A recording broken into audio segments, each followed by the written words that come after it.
какво се случва, когато клиент възложи ексклузивна оферта на брокера. Ще дам пример. Вчера имах среща с един небезизвестен господин, който има наследствен имот в град Плевен.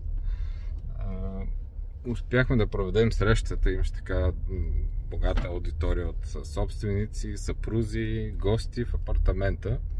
В първи момент реших, че трябва да говоря с всички. Затоплихме малко положението и всъщност усетих кой взима решенията, така небезизвестния господин. Оттам нататък направих следното. Понеже имах много добри препоръки, не се поколебах да си продам най-добрата услуга и то на добра цена, което не винаги ние го искаме. Доста често правим компромис с това да предлагаме най-добрата си услуга за по-ниска цена. И това нещо напоследък почнахме да го променяме, има доста добър резултат. Получих ексклузивна оферта, не беше трудно, с препоръките, които имах, не беше много трудно. И сега вече съм в позиция, в която съм поел една доста сериозна отговорност. Трябва да подготвя договора за възлагане, трябва да заснема имота. За мен е без значение, че са почивни дни, друга седмица съм ски отпуска. И за съжаление тази събота и неделя почти няма да мога да се почина, но се надявам на ски пистите да се случи това.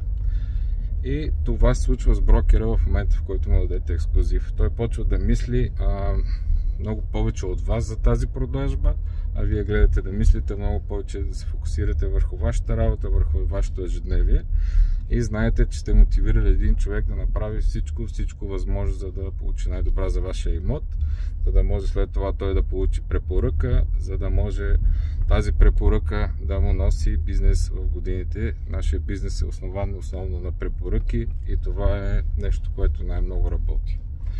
И не е за подценяване и професионализма. Когато предлагаш ексклузив, трябва да знаеш и да си убеден в това, че ще можеш да свършиш работа.